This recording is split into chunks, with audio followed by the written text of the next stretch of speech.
Hello everybody and welcome back to Asagao Academy. When last we left off, we just got invitations to the video game tournament that's coming up, and we learned that Gerard really likes itty bitty kitties, which is completely and utterly awesome. So yeah. Anyway, after a long day, class was finally over and I was ready to go home. Miss Shizuko still wasn't over her breakup, and Mai complained loudly that she needed a new man so the homework would stop being so killer. It was something to do, though. What else would I be doing if not homework? Studying, probably. My kind of girl. Hana, before we go to the dorms, there's something in A32 that I want to show you. Come. A32? Wasn't that the normal Boots Club room? We're not allowed in there. There's no meeting today, so no one's going to be there either. That's exactly why we need to go now.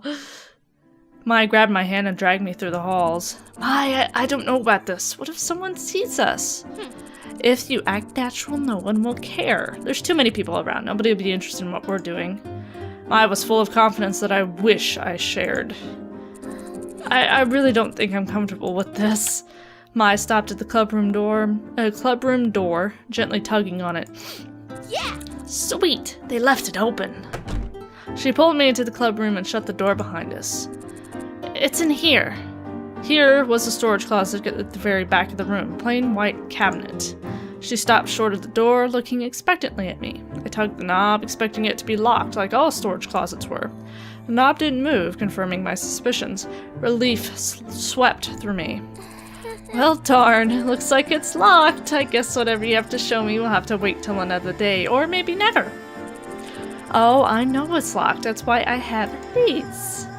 She pulled a shiny chain of keys from her pocket, eyes sparkling. What? Shizuka's keys? Who gave you those? No one. I'm borrowing them for a little bit. No harm done. You little sneak. She fiddled with the door handle, going through key after key. I'm seriously uncomfortable with this. Someone is bound to find out. They always do. Finally, there was a small click, and the lock relented. Don't worry, Hana. I'll protect you. I opened the closet and a light shone down directly onto its contents. Yay! There they are. To my utter bewilderment, there sat luminous golden boots resting on a velvet pillow encased in a glass box. What are these? I stepped closer to the case and was about to put my hand on the glass but stopped inches before, wrought with guilt. We shouldn't be here. These, Hana, are the boots. The boots. It's a symbol of the normal Boots Club. This is their club room after all. I'm telling you, these guys don't mess around. Is it made of gold? Like real gold? It must have cost a fortune. I'd say they're solid gold, only worth 100,000 yen or so, but to really make sure, Mai's fingers wiggled in front of her face. Before I could stop her, she opened the glass case and lifted the boots from the velvet pillow they rested on. Mai, please be careful. I grabbed the boots from underneath, just in case she dropped them. Good thing, too, because they were heavy. The gold was cool and hard to the touch. These boots were definitely not wearable and anything but normal. Mai bounced them up and down, weighing them with her hands. Her arms flexed as she did so. I suddenly realized why her pats on the back hurt so much. Volleyball made her strong. Bingo. Yeah, definitely solid gold. Mimi lied to me. She said they were gold-plated. I didn't believe her, so I had to check. So you dragged me along instead of her? This display of wealth made my stomach turn. Where they saw a symbol, I saw months of food for my father and I. 100,000 yen just lying in a closet protected by a single poorly guarded key. It might not be a big deal to students with rich parents, the majority of the academy, but it was more than disturbing to me. Yes, you. I wanted you to experience this with me. Silhouetted by the warm glow of the spotlights, Mai smiled at me. That smile almost made me feel okay being here without permission. Almost.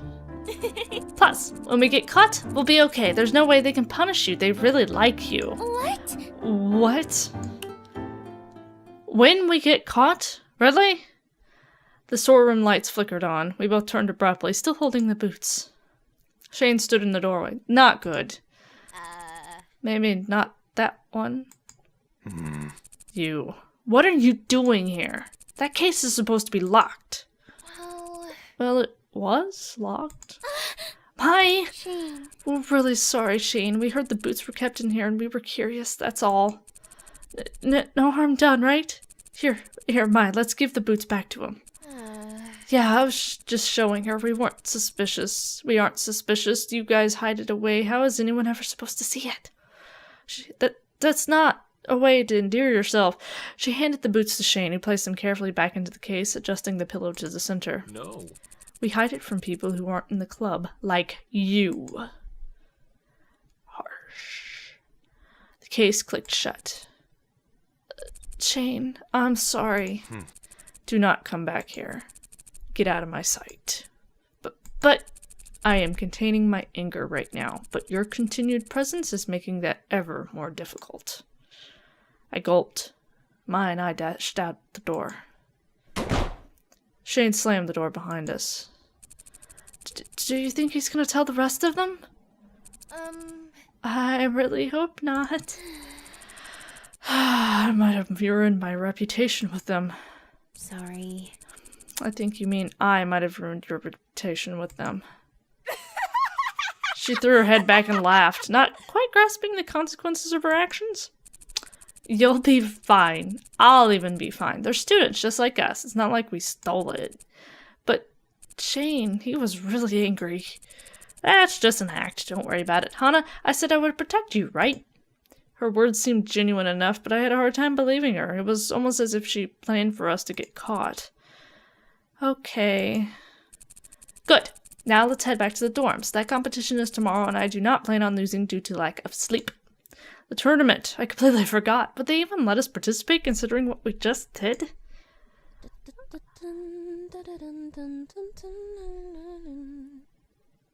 Mai hummed happily. She skipped down the hall, somehow impervious to my anxieties. Heart heavy, I followed her. Only time would tell. Well, shit. Saturday dawned, bright and harsh. The cloudy light outside mirrored my gloomy mood as I quickly dressed and woke up Mai. Hey! Mai, it's time to get up. Morning. Why? The video game competition, remember? We're playing Stupendous Stomping Sisters today. Mai shot straight up out of her bed. Oh my god, Jared! I can hang out with Jared today! She catapulted from the top of her bunk bed and sprinted out into the hallway. I heard...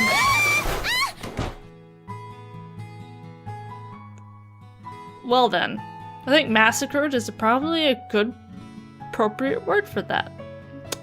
I heard crashes and shrieks as she massacred the other girls to get into the bathroom. The sun slowly rose through the window. Everything would be just fine. Right? Soon, Mai returned fully dressed and raring to go. Come on, Hana, let's go! She grabbed my hand and dragged me out into the campus commons. Her incessant tugging hurt, but I followed her silently. Even more strangely, she wasn't talking either. Our nerves had gotten the better of us both.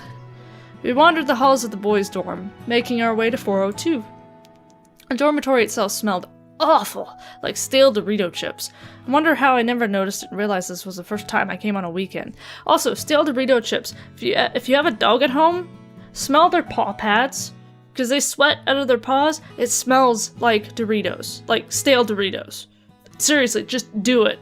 I swear to God that's the case. And it's not exclusive to a single dog. It's like most all dogs. They smell like Doritos for some reason. Their paws smell like Doritos. Go and try it. Rather than wandering campus all day for classes and clubs, most people were sleeping in or hanging out in their rooms. My eyes slowed down as we climbed the stairs, staring at the floor. The closer we got, the slower we progressed. We opened up the 4th floor door and crossed the hall. Finally, we stood in front of PBG and John's door. You should knock. What? What? Me? You should knock. You got here first. Yeah, but you're their friend. Well, you know them better. But you've got pink hair. Is there a problem, ladies? We both froze. Sense of ham wafted through the air. Oh, Jared. Jared. Good morning. Hello, ladies. Is there something wrong with the door? Oh, no, we didn't want to wake them up in case they were still sleeping. Jared let out a low-throated laugh. I don't think they'd mind having you wake them up. Mai's eyes almost rolled into the back of her head. Here, allow me. He leaned between us and tapped on the door.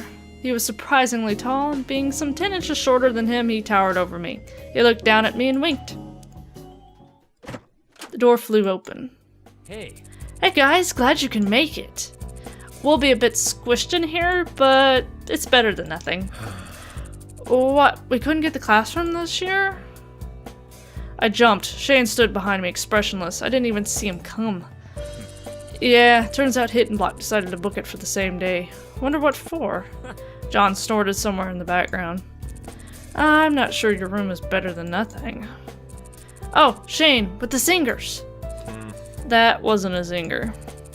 Are you just gonna stand outside or are you coming in? We stepped at the threshold and completely entering PBG and John's room. Boy territory. We were out of our element.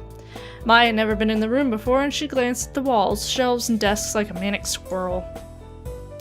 Put up a manic squirrel. I'm telling myself, I'm the editor, put up a manic squirrel, because that sounds amazing.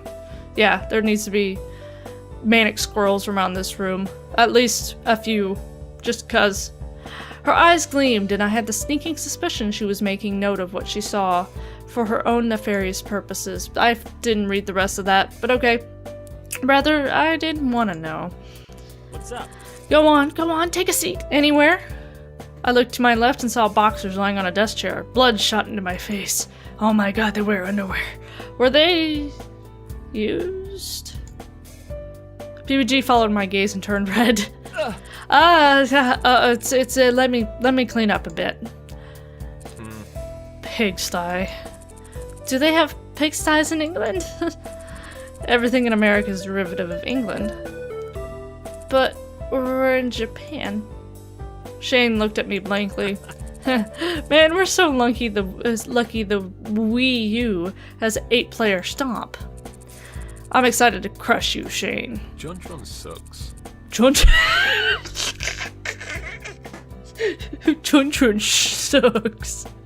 That was funny as hell. Okay, I don't think that's going to happen. Hey.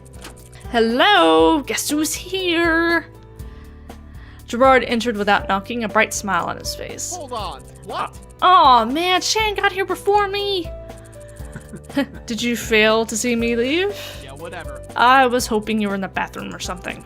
We brought extra controllers. Does nobody knock around here? No, why would we? To be polite? Pfft, girls and their ridiculous social constructs. What? An intricate knock clattered through the entryway, and I pointed towards the door in defiance. See? Someone knocks. Good morning. Hello, I brought bagels. Figured we didn't want a repeat of last year. My stomach grumbled and she turned red. That's what I thought. That's my husband. What? You're perfect. You're the best partner anyone could ask for. You are truly the best of us. Can't you just ask for one normally? I brought enough for everyone. Jared leaned his head against Sasha's shoulder and then turned to whisper in his ear. I knew I could trust you. Okay, well then, everybody pick a place to sit, we'll hand out bagels, and then we'll get started. I scuttled to the side of the room, against PBG's bed and next to Mai. We'd been sitting with them at lunch, but it wasn't until just now that I realized how crazy having all the normal Boots guys in one room could be. 9 adolescent men in one room. Not to mention all friends, all part of the same club. Their personalities mingled in different ways, and I almost couldn't focus over the myriad inside jokes, shouting voices, and flailing limbs. That is, until the character selection screen came on. In the blink of an eye, the controllers were gone. PBG glanced over at me, noticing that I didn't have one. Offered me his. No, really, I'm not good at these kinds of games. There's no way you're worse than me, or Jimmy for that matter. Seeing that as he didn't want to take no for an answer, I grabbed the controller and selected my character. But we're going to have to see what game we're playing and how well we're doing. Something about a stomping sister, that's all I know. But we're gonna have to see what happens on the video game tournament, quote unquote, next time. I hope you guys are enjoying this series. Like, comment, subscribe, let me know what you think. And as always, I'm TC Robson. Stay obsessed.